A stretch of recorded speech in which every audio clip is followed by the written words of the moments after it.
Welcome to Aggressive Mindset Podcast. My name is Natalie Potts, personal development and business coach, and each week I'll be bringing you an inspiring personal message to help you unlock creating a living life full of energy and happiness. And today I'm going to begin with a quote by Zig Ziglar, who said, "You don't build a business, you build people, and then people build the business." And this really resonates today in the podcast, where I am joined by the amazing online fitness coach, friend, inspiration, mentor. He's been my accountability buddy and a constant support, for which I thank him massively. It is Daniel Poulter. And as always, I'm going to get Daniel to kick it off and introduce himself, and I hope you enjoy. Hi, Dan, and thank you for joining me today. So, as I do with everybody that joins, because it's always best that everybody talks in their own way about themselves, tell me all about you and what you do. Where the hell am I to start with that? Tell me about, okay, so I'm an online coach. I know that sounds very generic. At the moment, I'm kind of, mainly I help people with their health and fitness, right? So I was a personal trainer for just over 10 years, like working on the gym floor. So I did it from like 18 to last year. So maybe like 9-10 years. And recently, or I know time flies, it's been about sort of 12 months now of leaving that personal training role. Now I'm fully online. So I don't do any face-to-face training. Everything I do is online. So workout plans, nutrition plans, accountability. And that's what I do. Is that what you meant? Yeah, I guess so. And I guess, so what was kind of your why doing that? Was that established right at the start before you became a PT, or do you think you found that out since? Oh yeah, I definitely think when I started personal training, it was just purely because my dad took me down to the pub and told me to get my shit together, and essentially said, "You're taking the mick at school, college. Like, what's your problem? Essentially, what's the deal?" And I was like, "Oh, I'm just not enjoying it." And he's like, "Well, what are you passionate about?" I was like, "Oh, well, I like exercise. I was swimming a lot at that time. I was actually working as like a part-time lifeguard." He was like, "Look, why don't you just go full-time as a lifeguard? Maybe you've taken education as far as you can. Maybe do your fitness qualifications as well, because you're starting to get into the gym a little bit more." And that's essentially how it went. I went in the gym. I started working in the gym. I quickly got really busy as a employed PT. And then I heard that there was a self-employed role at a David Lloyd around the corner. And then after 2 years of doing that, I went to David Lloyd self-employed at 20. And then for 9 years, I was there building a business. But yeah, the why just kind of came from, I feel like I just taken education as far as I could. I've kind of got a bit of an entrepreneurial nature, much like yourself. And it was just like, I want to be doing this for myself and have my own thing. So yeah. Yeah, and I mean, so we met nearly over 18 months ago on a mastermind, didn't we? And then we've worked together on that, and then we've kind of collaborated since. And I very much look at you in terms of a real buddy in holding me accountable to my business, which is really, really needed. And I think it goes back to that part where they say a lot around the 5 people around you, and you average 5, the Jim Rohn quote. And I think that's great, but I also think you need to have a mix of people as well, not just people that are, your level or above you. You need people that challenge you in different ways and kind of not what to do as well. And I think there's, it's almost like they say, your custodians and the people around you. How has that helped you, do you think, in building a business? I think you're spot on with that, and I completely agree, because I've got friends that I catch up with, and all we talk about is football or lads' holidays we went on and nights out and stupid stuff like that. And I think it's so true what you said. You can get really bogged down if all of your friends were just about business and moving forward and thinking ahead, and it could get very overwhelming. I've spent too much time in those circles before. And I find that I always come back to that kind of plus minus equals thing. We talk about before, you've got to have people that you feel like you're on a similar level to. You got to then have people that you kind of aspire and learn from, and then also people that you can share with. And I think sometimes if that balance is off, anyone listening might be thinking right now sort of where they are on that spectrum. That's when you can feel like something's just not right. Like when you're spending too much time with people that are ahead of you and doing more than you, and you get really overwhelmed. We spend too much time with people who aren't really pushing for anything, and you can end up feeling a bit flat. So I find that you're completely right. You need a balance of people that you can just talk crap with and just talk about football or catch up on old memories, but you also need people like what we do, and we talk more about future stuff and business and stuff like that. So it's good to have a balance of it. Yeah, and I think they kind of say at the moment that some people say the PT world, fitness is very saturated and everybody's doing it. But then I guess my argument with that is like anything, same with coaches, business coaches. But you can say, well, there's thousands of hairdressers out there. We don't talk the same about that, do we? No. So I just think, with that in mind, and if you are a PT or if you're looking to go into being a PT, and especially this current climate that we're in, what do you think are some of the obstacles that they can come across and that you've experienced, and how do you overcome them? Because it's very easy to think, I'll get stressed or procrastinate or talk to people or I'll just get organized and I've got my goals, but sometimes we still don't get to our goals. 100%. Yeah, I would say, coming from like being a personal trainer myself, and now actually going to the gym as a member, and looking at personal trainers in between my sets and during workouts, and even we do it, right? We see people and we're like, oh, maybe I would or wouldn't do that or whatever.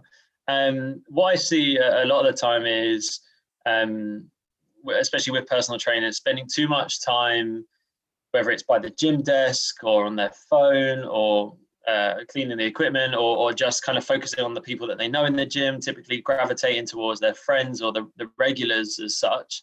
And I think there's not enough time of getting out there and just speaking to people. I honestly think that what got me going, I started in 2010 at David Lloyd. I had 0 clients in January. By the end of January, I was fully booked. Fully booked for me was having about 25 hours a week across maybe 10 to 15 people. That was purely because I was there Monday to Sunday, from the minute open to the minute it finished, and I spoke to everyone. Yeah. I opened the door for everyone. I compliment people on their trainers, the weather, the TV. I would actively clean equipment nearby people when they were training. Be like, oh, like, how's your workout? Just speaking to people. Yeah. And just being that go-to guy that when they do maybe think of having a trainer, they think of Dan. And it's that thing of getting into people's heads. So I'd probably say that to anyone that's kind of thinking about either getting into personal training or growing their business they've currently got, is just speaking to people and just being normal and genuine, because people see through that if you're not genuine. Yeah, I think that absolutely, that's very natural to you, and you do it very, very well. And I think that for somebody, there's lots of people out there that don't have that confidence, or they can't just. And I used to think many years ago when I was, I wanted to do confidence coaching, and because I'd walk into a gym and I had the attitude, I'd look at someone and think, well, why aren't you very confident, and kind of attitude of get over it. But generally people aren't. And then I had to kind of looked at it last few years and thought about, well, how do you really engage with people like that? How do you inspire them and empower them? And it goes into mindset, but it's more than just the mindset. It's a piece that you have to consistently work on. And I think even we've known, I think that's why we work so well together in terms of what we call accountability buddies, because you'll have a bad day, I'll have a bad day, you'll have a bad week or whatever, and then I will. And you spark off one another and you can talk it through. And sometimes it's not always that we give advice or we say we'll go and do this. It's just that we listen and we understand or seek to understand.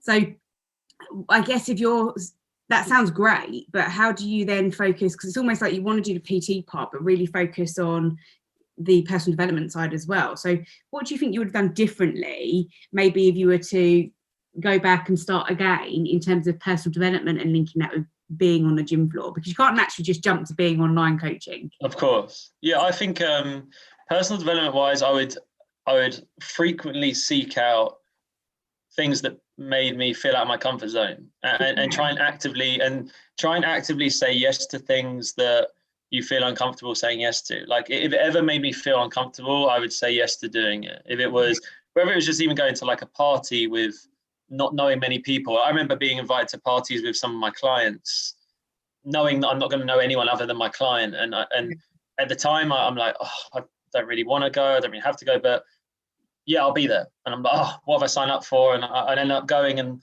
usually typically having a great night and networking with people, and probably ended up leaving with some names and numbers. Yeah. So I think it's that thing of frequently seeking out you're leaving your comfort zone through doing things like that, through even little, like it could be as minor on a daily basis. Challenge yourself to, I'm not going to leave the gym today until I've got 5 people's, it could be something silly like a shoe size. Sounds crazy. Like I'm a silly game. Well, I'm not going to leave the gym until I speak to 5 people with blue eyes and I'm going to write their names down or something like that. Just something that gives you makes a little bit of fun as well. And also a little bit of a challenge, because we all work really well under challenges. And those are the same rules and kind of silly challenges I give to personal trainers that I speak to now, whether it's friends or people that come to me for advice. I would say, look, I don't care what time you have to stay into the gym. Do not leave the gym without, like I said, getting me 5 names. You don't need to get their number. You don't need to get them booked in for anything. Just come home with 5 names of new people you've spoken to. And that will kind of force you. And then, like we both know, good habits can completely form the pathway of your life. So if that just becomes a habit, every day I get 5 names and that just becomes a habit, that's just what you do, that will compound over time. And that's 35 people a week, and that's 140 people a month. And it starts to add up, you know? Yeah, and that's, I guess at the start, it is a numbers game. And you do have to put that effort in and not feel that you're getting anywhere, and you have to fight that battle almost, and just you have to overcome that. And then it's almost, I think we talk a lot about in business that you'll have that streak and rise and up level, and then next minute you're a plateau, and you'll have that month of, actually, what am I doing? This isn't working for me, and just kind of procrastinating, and then again you'll level up. And that feeling when you level up is what then empowers you to keep going when you do have that plateau. What about what you just said about that there is, what are your non-negotiables then each week or each day that you have to get done? So if you're saying like go and talk to 5 people and you kind of set yourself a challenge, what are the kind of daily the habits that you have to have? Because I know like you listen to a lot of audibles, I read and listen to audibles as well. What have you learned? I know we talk about non-negotiables from Craig Ballantyne's book and like the perfect day, the perfect week formula. And again, it sounds great, but you've got to implement. That's the big difference. So what are your non-negotiables that you've implemented? So like currently, and again, something I wish I'd done sooner would have been making sure that I've got a good balance of learning about business, the business aspect of being a personal trainer, and secondly, then the educational side with the actual exercise and nutrition knowledge. I think you have to have that balance. And for me, like the entrepreneurial business side of things has always come really naturally. And same with the health and fitness, but sometimes I can get too caught up on one side of the spectrum. In the same way, I've seen incredible, highly skilled, highly knowledgeable personal trainers that did sports science at uni and they got a master's and they got a degree and everything, and or go on to get a PhD or whatever, but they didn't go on to be successful personal trainers because they had never picked up a book about entrepreneurialism or leadership or business or any of that. So I would probably kind of write down the areas of where you think you're strongest at currently versus what you're regularly and consistently researching. If you've read 10 books on health and fitness in the past 2 months, but you haven't picked up one book about entrepreneurialism or how to run a business, I would probably argue that now would be a good time, and vice versa. I can sometimes, like I said to you the other day, go too far down the rabbit hole of the educational side of things, of the health and fitness and the nutrition, the exercise, and then come away from the personal development stuff, and surprise, surprise, my mental health takes a little bit of a hit. So I think it's about that balance really. But as a daily non-negotiable for me, half an hour a day of listening to a personal development book, and half an hour a day of either watching or listening to something on YouTube that is health and fitness related. And I actually have that as one of my tick-offs on my daily KPIs, even though that might not seem like something you should have to have as a KPI. I've even got other stuff on there, like, message my mum on a Thursday or message my dad on a Monday. But yeah, sorry, to answer your question, half an hour of something, It's great, I think, and it's just kind of led me to there around kind of, as you've spoken there, your experience that you're developing. How important is it, do you think, that you're credible in terms of walking the walk? I know because we've both done fitness shoots ourselves, but you are constantly cutting and doing the challenges, and you kind of come with me on a journey. How important is that, do you think, for building a business? Because there's again a saturated market, so many people out there doing it. What can people do to be different? And I think it's that impact, isn't it? Yeah, 100%. I think that a massive thing for me was, I'm very vocal on social media actively about what I'm doing in my own journey, whether anyone gives or cares or not, right? I'll even today I put up a post to me topless saying this is week 6, day 2, like anyone really cares. But believe it or not, people do care. And they really will be like, oh wow, like you look so much better than you looked in week 4. And you're like, wait a minute, I didn't even think, I was doing it for me, but clearly people like it. So I think there is an element of walking the walk. I think everyone should go through their own aesthetic transformation at some point, just so you can then go on and then coach on that, because there is a lot more credibility there. I do think that personal trainers, and this could get a bit controversial, should look a certain way. Yeah. Purely, I just feel like they should look like they do something. I'm not saying you need to look, a dude has to be massive, because I'm not the biggest guy. I don't think that guy has to be shredded to the bone, veins on their abs. And again, I'm not the most shredded guy or the biggest guy, but I think you need to look somewhat athletic, or at least that you lift weights. And I know that could be sort of a bit controversial, but I do think that will then work in your favor. It's obviously going to be more optimal in terms of attracting people to look more aesthetically pleasing than not. Yeah. I know that might be a bit controversial, but that's just my opinion. Yeah, I think, and again, like when we talk about showing up and the impact you have, I think everything that you do on social media, whether you like people or not, it's consistent. Yes. People would know that every morning at 6:30, if I rock up onto Instagram, Dan's going to be there doing his morning walk routine. And people love that, because again, it empowers them to think, I want a bit of that, and I want that energy. And I've got a big thing about energy. It's often one of the biggest things people say about me is, where do you get all your energy? I'm like, I don't know, I just have it. So it's a big difference. And I think in line with that is discipline. And that's why I love the Stoicism, because it's always about discipline of yourself and the will, and actually just taking action, not just saying it. And someone said to me the other day, I should really ask you this question. They said, Dan, where do you draw the line between mindfulness and then Stoicism? I was like, oh, that's such a good question, because I waver between moments of, like the book we love, everyone needs to listen or read it, Man Up by Bedros Koulian, right? Like him talking about manning up and just getting your shit together and getting on with it, versus being mindful of your feelings. I'm constantly kind of taught, so like, I guess there's an element of that, isn't it? Yeah, I think, and like you say, and you often say to me that I'll throw a question back to you. I guess what I would throw back to that one in an answer is define what mindfulness means to you and what Stoicism means to you. And, I guess mindfulness to me is being very much in the moment, being very conscious of the thoughts and the feelings that you have. And then the Stoicism is slightly different in terms of, like I said, it's they're under the 3 disciplines of perception, will, and action. And again, the way you see things. So I guess being mindful in the moment about the way you see things, or whether you choose to see them in a way that's, they say, again, by Ryan Holiday, who does Stoicism, the obstacle is the way. So do you see, we talk a lot about fighting fires every day. How do you choose to see those?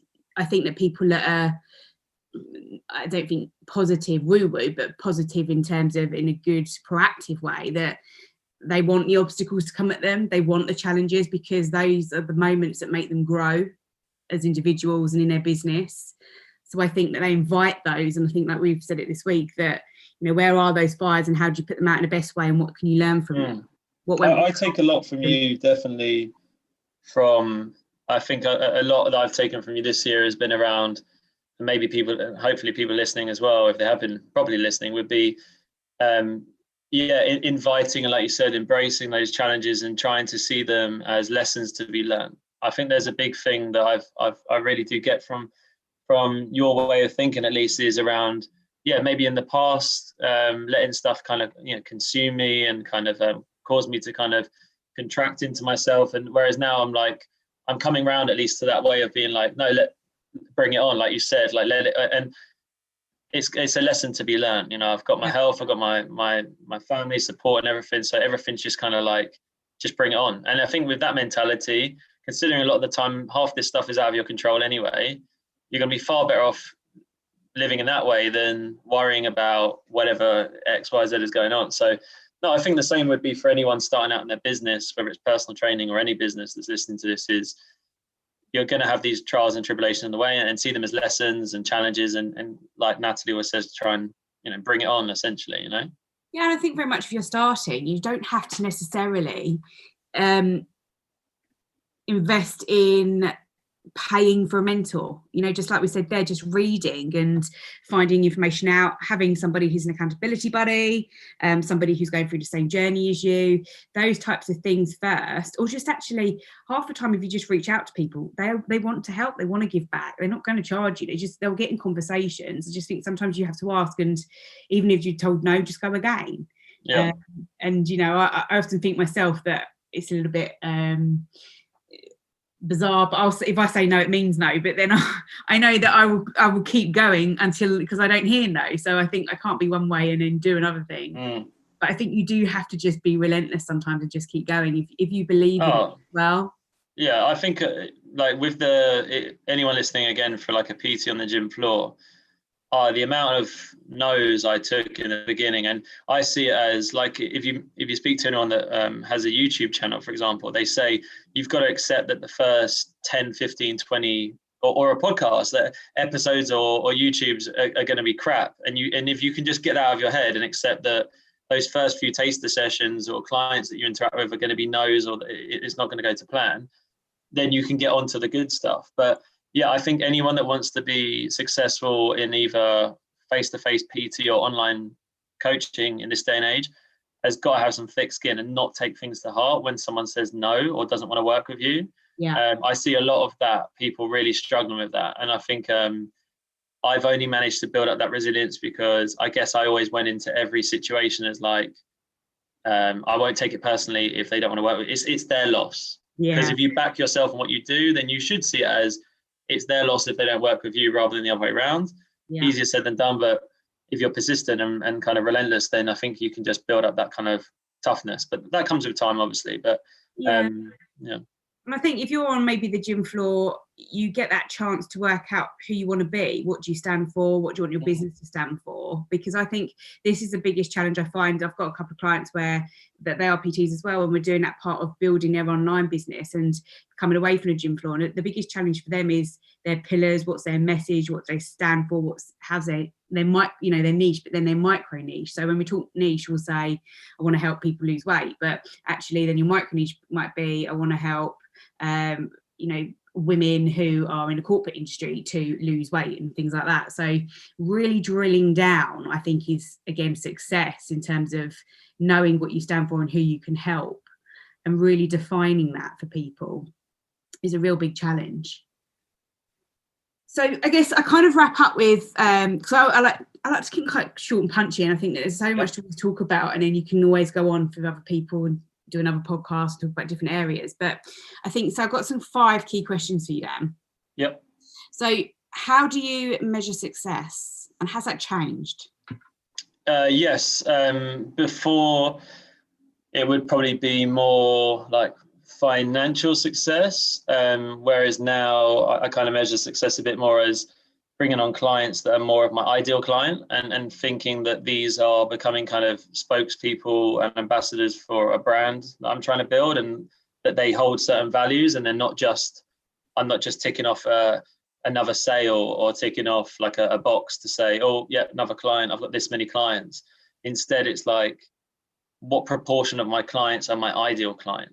And I think that's becoming more of a success piece. Of course, seeing the money go up and the client base increase is great, but there's a different level of success that I never would have measured before had I not been this way inclined in the way I now think, to think actually more along the lines of, are these people a right fit for my program, rather than I just want people to work with me, whereas now I want a certain type of person, and to build a relationship with someone, and not just feel like it's just another number or another name on a sheet. It's actually like, oh, that's Andy and he has this many kids and this is what he does, like, and knowing that they are going to be an ambassador for the brand in the long run.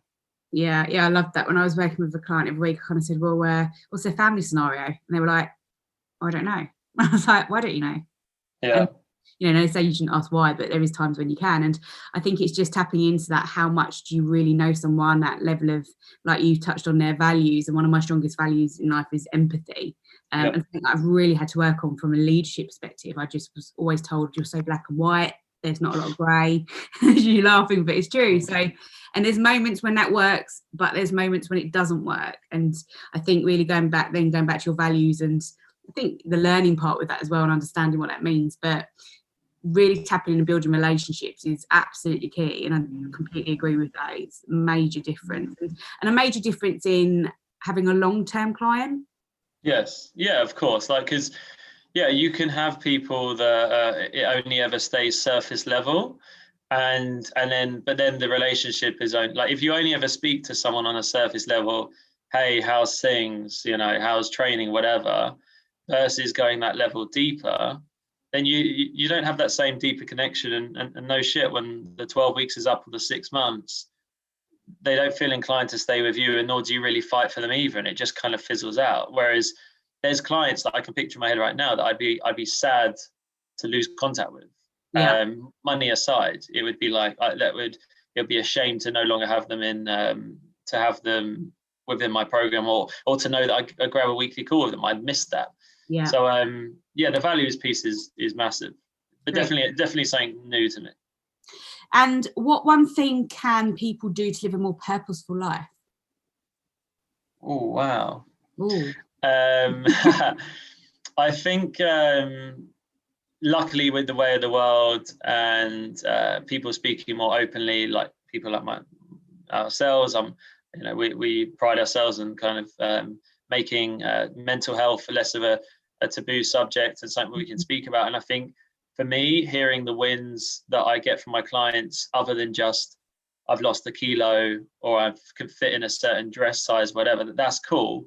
Yeah. But for me, like, I get more kind of a feeling of like purpose for when I hear that I've given value in a different way that's allowed someone to finally spend the afternoon with their kids because they finally got their routine together, or they're somebody who finally feels confident to stand up and talk in front of a group of people because they now have had some form of transformation, not just physically but also mentally. So I think if there's a quote where it's like, if you feel like you're not getting what you deserve in life, it means you need to serve in life more. Mm-hmm. So in the sense of serving more. So if you feel like things aren't going your way, try and help more people, and things always kind of come back to you. Not like you said in a woo-woo way of like the world, the universe will, but if you help people, no shit, when you're in a sticky time or when you need help, people will help you and it comes back. So I think, for me, purpose comes from serving more people and helping them outside of the obvious fitness. Yeah, I think like Tony Robbins puts it in another way about like the secret to living is giving.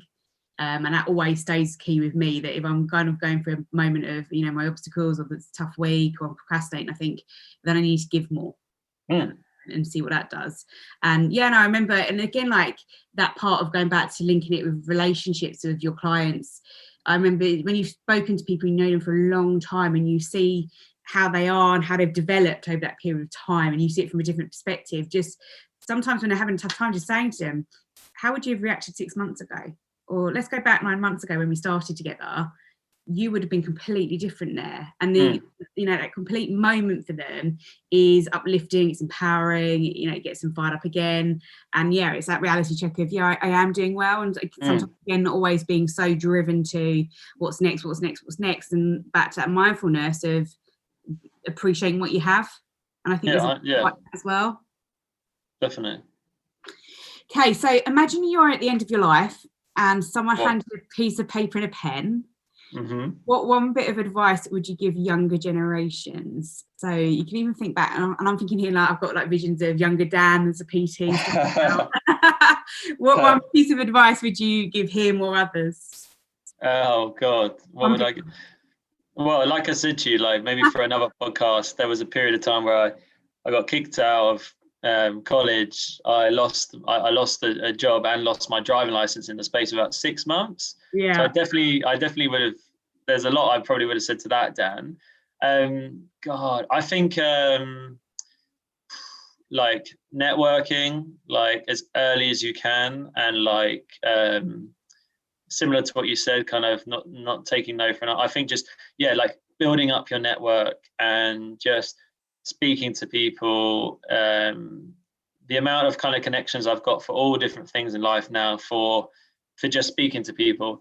I think it was actually, I got it mainly from my mum, who got it from my grandma, was like, if you don't ask, you don't get, right? And I think that I live my life by that. I'm always like, if I went into a shop and we needed some paint, my mum would be like, go and ask the man for the paint. Oh, do I have to? Yeah, go and do it. So I'm going to be the same with my kids one day as well, you know, like just that annoyingly be like forcing you to go and do stuff like that. So I would say to, again, anyone, how they can put this back into their business is, if it makes you feel uncomfortable speaking to people on the gym floor or approaching someone you don't know, it just means you need to do it more frequently until it becomes something that just comes second nature, because it will eventually, no matter how shy or scary that might sound.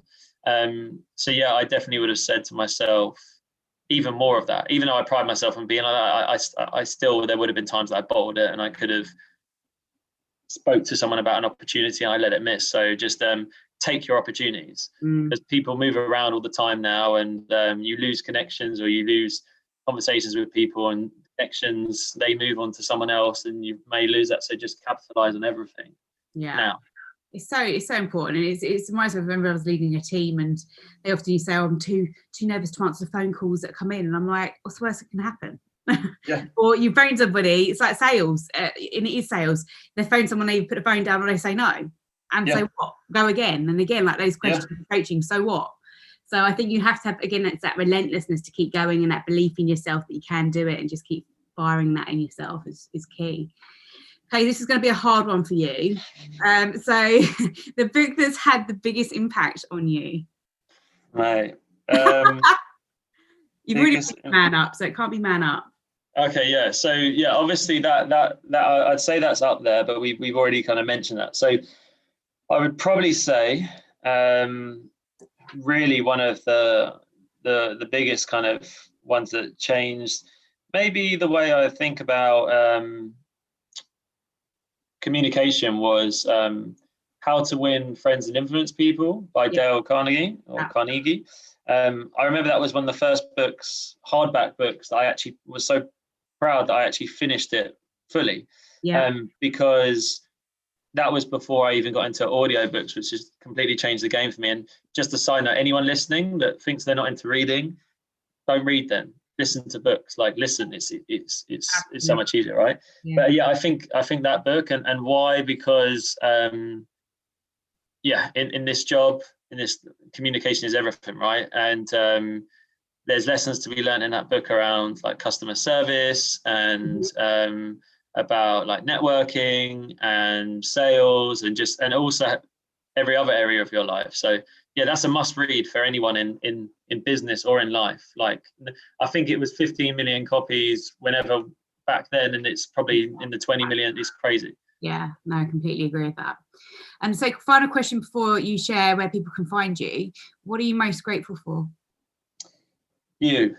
No, without being cheesy, like obviously, I think my network of people, honestly, like I'm probably that's what I'm most grateful for, is like I literally, some people talk about their network, so I feel like in times of need, like I feel like I've got too many people that I could go to for building that network of people around me. And I think I'm very grateful of having I've got Ellie, I've got an amazing wife, I've got amazing friends, and yourself and other people, and I've literally got someone to go to at any time. And I know that there's people that would literally walk out of work for me, and I know that I've got people got my back. So I think, in terms of gratitude, I'm always very grateful for a support network of just people that I know would have my back in any situation, which is unfortunately not everyone can say that. So, and that takes some work, and obviously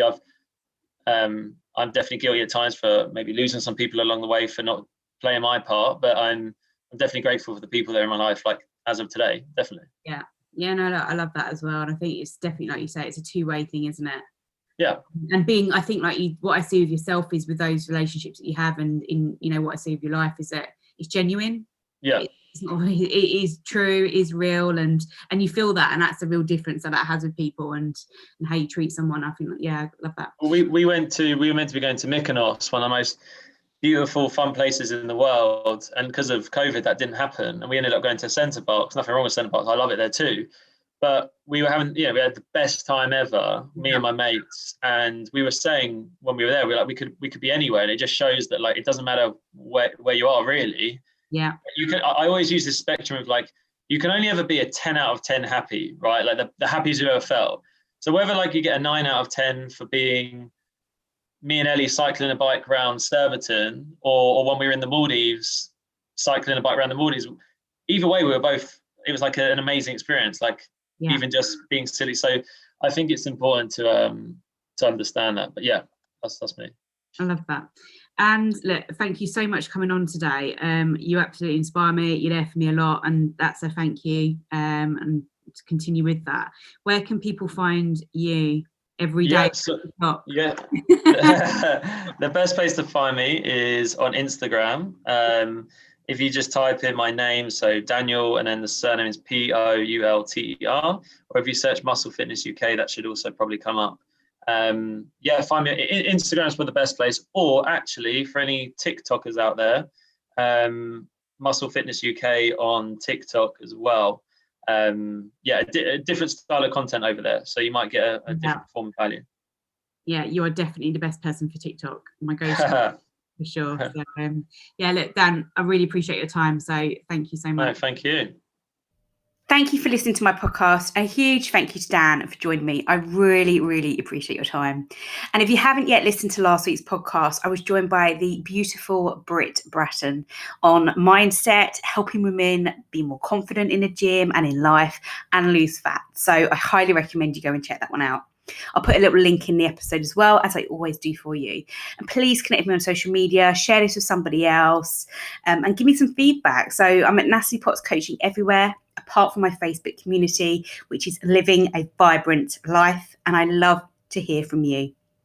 So drop me a question, share this episode with your friends, and make sure you leave a review for me. And as always, I like to end with something that keeps us kick-started into our week. So you have a great day and a great week. And it is again going back to that quote at the start, that you don't build a business. You really don't. And you build people. So whether that's focusing on building an online fitness business, going and building a hairdressing business, going and building whatever is your purpose in life, go and connect with people first, find out who your market is, find out who your ideal client is, start getting those connections and networking, and then the business will build and evolve in itself as well. Trust the process. So it really goes back to that quote at the start. So as always, have a great day and a great week.